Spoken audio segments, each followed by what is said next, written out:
As Nigeria approaches the 2027 general election, discussions around a possible opposition coalition are gaining traction amid deepening crisis in major opposition parties. The People's Democratic Party, PDP, remains fragmented with unresolved tensions between Atiku Abubakar's camp and Nyesom Wike's faction. Similarly, the New Nigeria People's Party, NNPP, faces internal strife following the reported expulsion of its leader, Rabiu Kwankwanso, raising concerns about its stability. Political analysts suggest that a coalition could offer the best chance to challenge the ruling All Progressives Congress APC, but the success of such an alliance hinges on whether opposition leaders can overcome personal ambition and agree on a unified strategy. With time running out, stakeholders must decide whether collaboration or division will define their path to 2027. Well, we'll now have a conversation on the prospect of opposition parties forming a coalition ahead of the 2027 general election, given the festering crisis in the major opposition parties. Spokesperson of the Arewa Consultative Forum, Professor Tukur Mohammed-Baba, joins us now. Thank you so much for joining us on Newsday. Thank you for the invitation. I'm happy to be with you this afternoon. Good afternoon. So we've been hearing reports, of a planned coalition, and I'm just wondering how easy or challenging will it be for opposition parties to form a coalition ahead of 2027, especially when you consider all the egos, personalities, personal ambition, involved? Exactly. You have your point. It depends on the individuals. One, it depends on their goal and objective. Two, it depends on the ideology. Let me start with the last one. The ideology is none of the political parties has a clear ideology. The major political parties, it's all about catching power, and it's all about individual stuff, strong individuals who drive the process, and this is the same with all the major parties. Now, it also depends on the nature of the upcoming elections. Coalition formation is not new in Nigerian politics. All the major parties, you could say, are in one way or another outcomes of political coalitions. And if we go back to 2015, which is the 2015 elections, events leading to the 2015 elections were formed by formation of coalitions here and there until they were finally able to put their act together and put up a party. Right now, as you said, it's not looking as neat as that. The APC itself is facing some problems with reported news of a number of actors linked with the last president trying to get out of the party. And of course, as you have observed, the PDP is in serious turmoil. The Labour Party that made a good showing, not good enough, but good showing in 2023 election is also facing a crisis of its own, and it looks like it's going to be a tough one for everybody. But I think if you look at the nature of our politics, some of them will get it together. Yeah, there are personalities, there are personal ambitions, which are the driving forces behind all the attempts to form coalition groups. But, if they are united, if they know what they want, I think the parties will may, and I emphasize may, because things look daunting. And if if the opposition parties are not able to put up a united front, given all the fissures, all the problems with all the potential partners to a coalition, it will be to the advantage of the present ruling party. But of course, like I said, the ruling party itself is not without problems.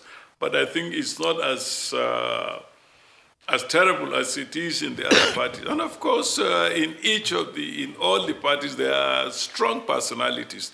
The APC has the strong man, the current president of the Federal Republic, Bola Ahmed Tinubu. In the PDP, you have, you can say, tendencies led by Atiku, the former vice president, led by Wike. And Wike appears to have one leg in, one leg out.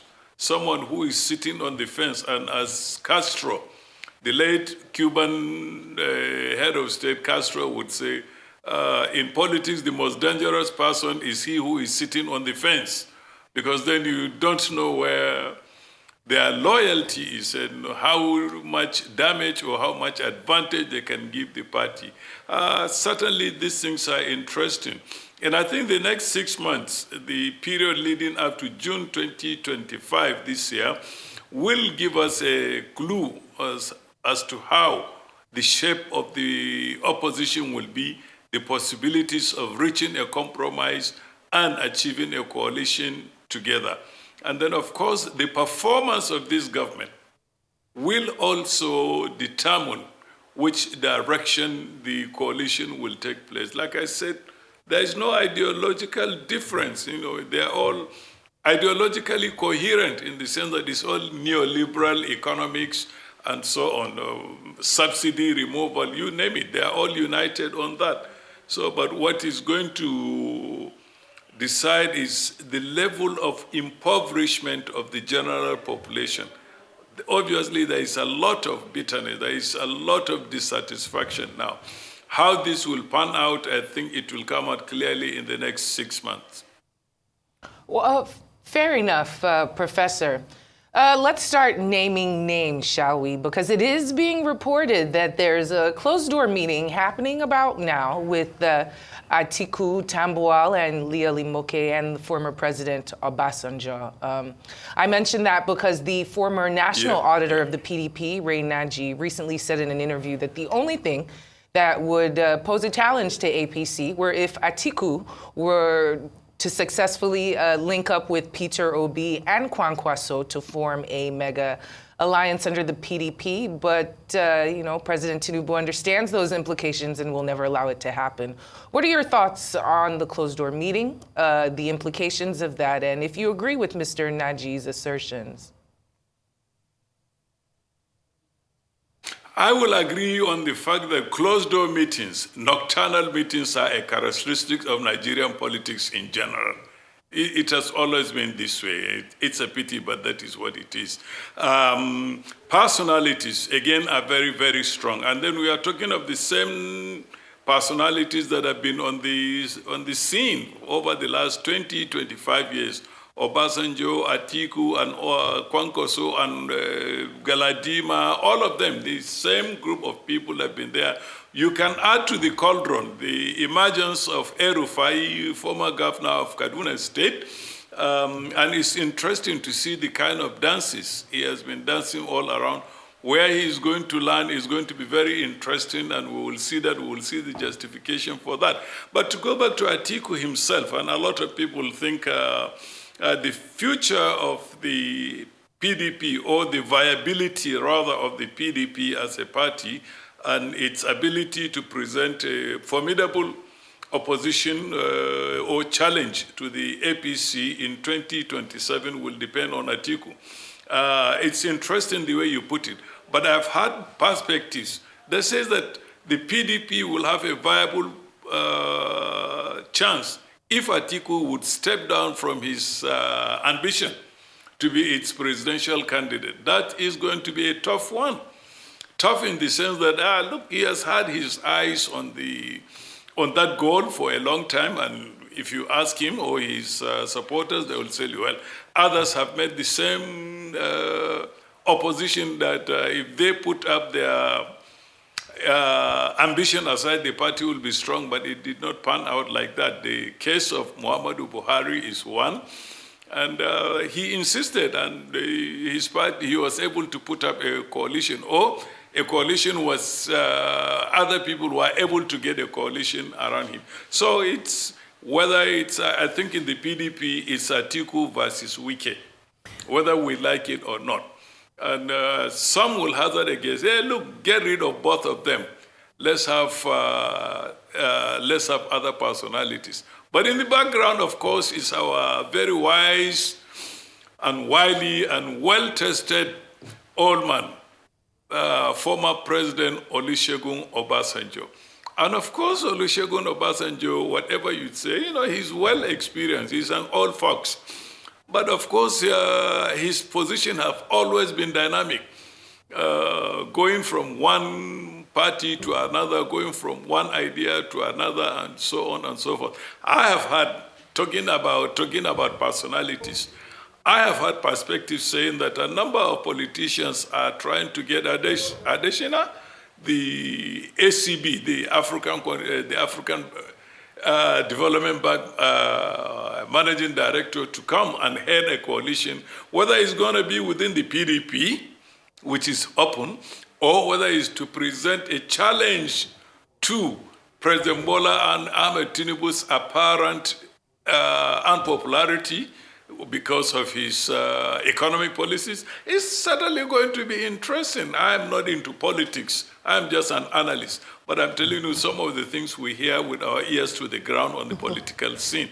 So yeah, personal ambitions will come into play. Sometimes Professor, revenge will come into play. All kinds of Nigerian issues are likely to shape the future. Okay, Professor, thank you, so much for your analysis. But I want to take you back to what you said earlier. You talked about lack of ideology in all the political parties and politicians simply being interested in grabbing power. So it does seem to me like Nigerians are in a lose-lose situation, seeing as both the ruling and even the opposition parties are self-serving. So what hope then lies ahead for Nigeria as a country, for Nigerians who have been suffering the effect of misrule for several years? What hope lies ahead for us all in 2027? The hope lies, I think, in the populace, education itself, rethinking over the ambitions of these people, rethinking about their strategy, questioning and challenging views that they offer.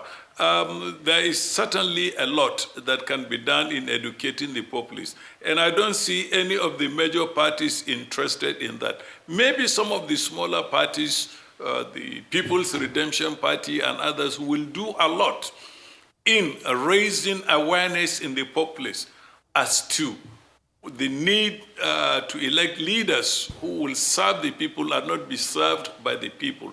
But again, government agencies can also do that. But of course, all these government agencies, one way or the other, campaign on behalf of their principles. But certainly the key point is that the populace, the average voter, need to be educated. Their attention need to be drawn to the fact that, look, these people have been playing games with us, with our lives, with our country, and so on. At the level of the ordinary market, we are united. But when it gets to the political level, all kinds of issues come in. Religion, location, where you are from, and all kinds of shenanigans of politicians come in.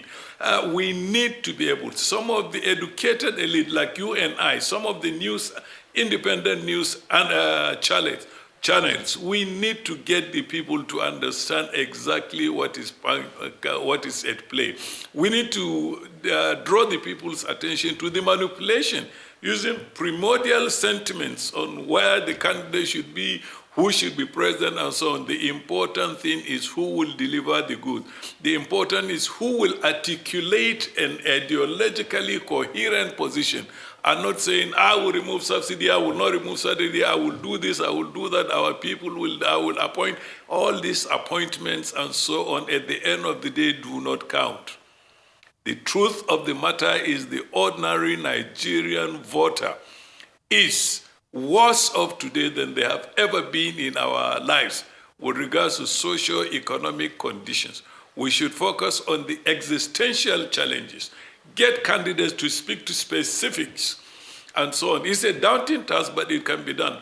Anything made by human beings can be reversed by the same human beings. I just wish, and I wish we have a strong ideologically based campaign that will conscientize the individuals and the voters so that they will vote for Nigeria rather than for specific individuals. Right. Well, Professor said very well. Thank you so much for joining us this afternoon. Professor Tukur Mohammed-Baba, the Iowa Consultative Forum spokesman, thanks for joining us.